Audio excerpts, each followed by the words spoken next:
Hey guys, it's Dr. Mona Gohara. I'm a dermatologist in New Haven, Connecticut, and welcome to another episode of Dear Derm.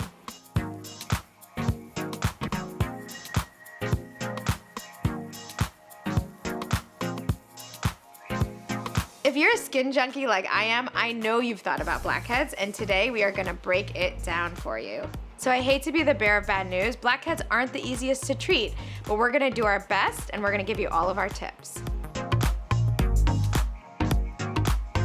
All right, so let's talk basics. What is a blackhead?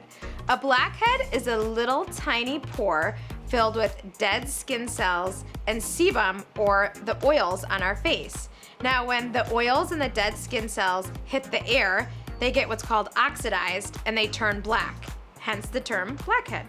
In scientific terms, that's called an open comedone, and that's what makes them different than whiteheads, which are closed comedones, and they don't have that blackish color. Let's play a fun game. Let's bust all those blackhead myths. All right, so I'm not mad at nose strips. They're like not my favorite thing in the world, but I think that they make the blackhead look better like for that second, but by the time, the next morning rolls around, you're back at square one.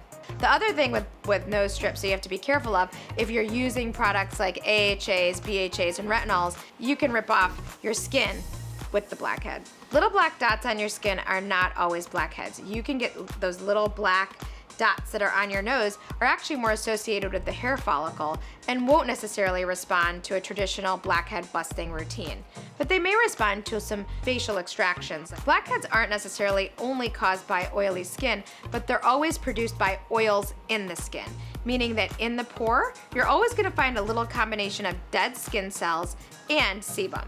So I don't think that makeup is the cause of blackheads, but I think that makeup can contribute to worsening of acne in general. And there's actually a term for that. It's called acne cosmetica, which means that the more cosmetics you put on your skin, the more acne you get.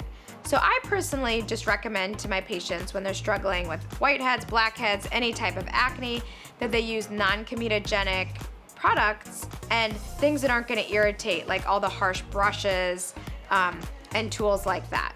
They are not dirt in the pores.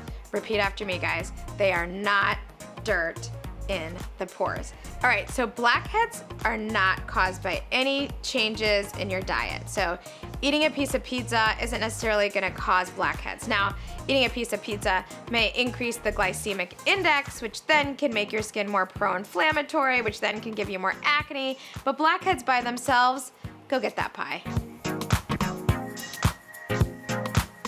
So the best way to avoid blackheads is to try and exfoliate to some regular degree, and to use alpha hydroxy acids to do that, or a beta hydroxy acid like salicylic acid, and then also to use a vitamin A derivative like tretinoin, adapalene, or retinoic acid. So let's talk about the different ways to get rid of blackheads. The first thing to remember is they're not from dirt, so please don't scrub. Remember, we've said it before, scrubbing's for your tub, not your face. Blackheads are not from dirt, so use a gentle cleanser. Because if you use something that's actually too harsh, what may happen is you may get more blackheads because your skin becomes dry and your skin is smart and will produce more oils. So use something that keeps the skin at steady state, something in equilibrium, a very gentle cleanser. Next, I recommend exfoliating once or twice a week if your skin can handle it, and that's something that your dermatologist can guide you on, with an alpha hydroxy acid or a beta hydroxy acid like salicylic acid.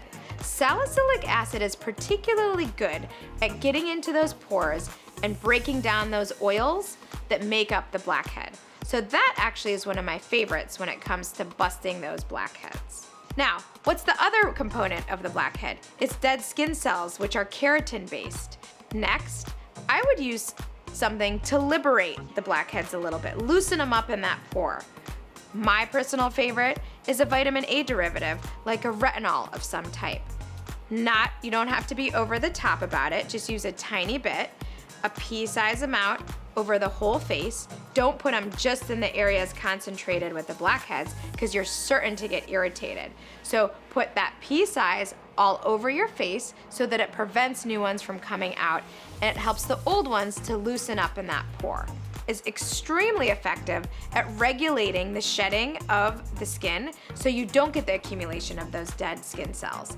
And so just like we use it to increase collagen production and decrease collagen breakdown, it's also an extremely effective exfoliator and really helps to regulate the shedding of the skin cells. And then lastly, and I think probably one of the most important ways to get rid of blackheads is to actually extract them out. This is where that pimple popping comes in.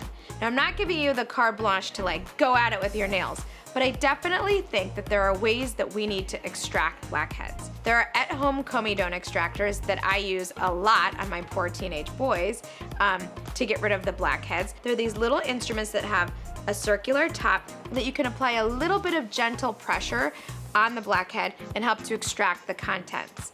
I'm also a really big fan of procedures like chemical peels or hydrofacials.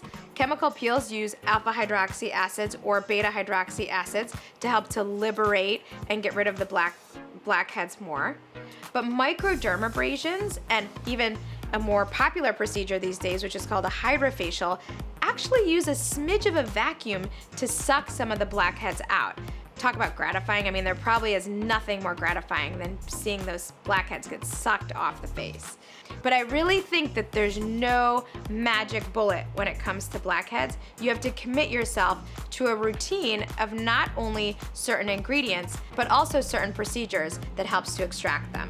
And one of my favorite ways to help teens and tweens and even women my age combat blackheads is to go get yourself a facial. Go get yourself what I call an acne facial or an extraction facial. Those can be extremely beneficial.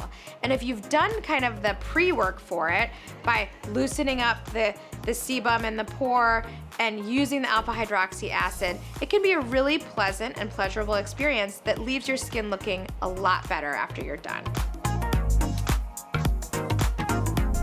If you have blackheads and your skin is oily, also, I would stick with using a lighter lotion.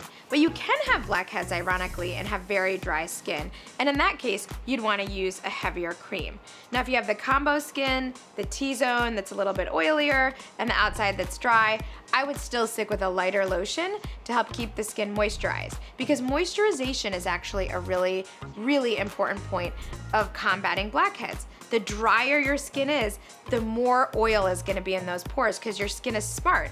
It knows it needs more hydration, so it produces more oils. Don't skimp on the moisturizer when it comes to busting blackheads. So when you're on a mission and on a journey to bust blackheads, I would say that the two most important ingredients are salicylic acid and some vitamin A derivatives such as tretinoin. So let's dive a little bit deeper. Why do I like salicylic acid so much? Because remember, the little blackhead is made of increased oil in your pore. And so the salicylic acid is probably our best warrior against oil. It's what we call lipophilic or fat loving. So it can cut through the oils and get into the pore to break it down a little bit. Hope we busted some myths, hope we answered some questions, and most importantly, I hope you can bust those blackheads. Thank you so much for watching another episode of Dear Derm.